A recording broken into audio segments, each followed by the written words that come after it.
गुजरात के पाटन के सिद्धपुर नगर पालिका के लिए नामांकन भरने के आखिरी दिन उम्मीदवारों की भीड़ देखने मिली। गुजरात में स्थानीय स्वराज के चुनाव के लिए नामांकन का आज आखिरी दिन रहा, जिसके चलते सभी शहर जिलों में नामांकन के लिए उम्मीदवारों की भारी भीड़ देखने मिली।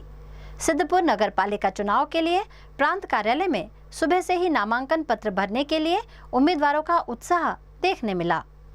सिद्धपुर भारतीय जनता पार्टी के उम्मीदवार विधायक बलवंत सिंह राजपूत की अगुवाई में प्रांत कार्यालय पहुंचे। ढोल नगाड़ों के साथ उम्मीदवारों ने अपना नामांकन दर्ज कराते हुए जीत का विश्वास व्यक्त किया है। इस मौके पर भारतीय जनता पार्टी के कार्यकर्ता और समर्थकों की भी भारी भीड़ देखने मिली। कानून व्यवस्था के लिए यहाँ चुस्त पुलिस बंदोबस्त भी तैनात किया गया। समग्र भारत में लोकशाही में खास करीने नगरपालिका, तालुका पंचायत, जिला पंचायत में उत्साहभेर आज लोकोए फॉर्म भर्या छे। मने कहेता ए वातनो आनंद छे कि भारतीय जनता पार्टी विश्वनी सौथी मोटी पार्टी छे।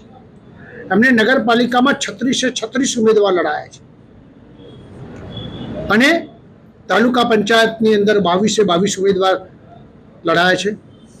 अमरा मत विस्तारनी अंदर 8 सीटों जिला पंचायतनी आवे छे, तो 8 अने सरस्वती तालुका में 16 सीटों आवे छे तालुकानी। कुल मळीने 88 सीटों पर आज उम्मीदवार लगभग बधाना फॉर्म भरी गया छे। लोकोनो जबरदस्त उत्साह छे।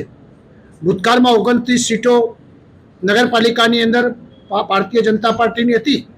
आपणे रेकॉर्ड ब्रेक थईने एनाथी वधारे नगरपालिकानी सीटों चोक्कस आपवानी छे एनी मने खातरी छे। ए ज प्रकारे जिला पंचायत, तालुका पंचायत बंने हती।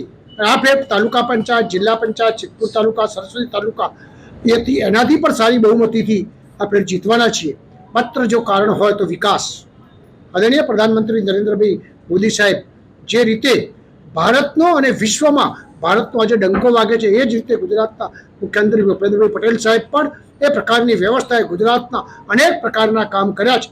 एनो फायदो लोकोए आज जोयो छे।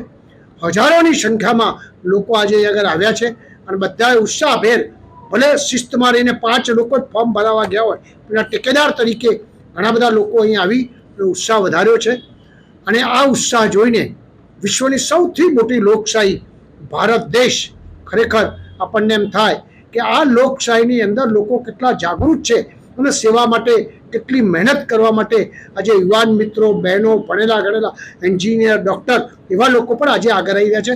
હું ખૂબ એમને શુભકામનાઓ આપું છું અને એમ કહું છું કે ચૂંટાયા પછી તમે આ દેશમાં જે રીતે વિકાસ થઈ રહ્યો છે એમાં આપનો સહયોગ રહે અને 2047નું જે લક્ષ્ય છે એમાં આપ લોકો ભાગીદાર બનો, એ આશા સાથે ફરીથી શુભકામનાઓ। ભારત માતા કી જય।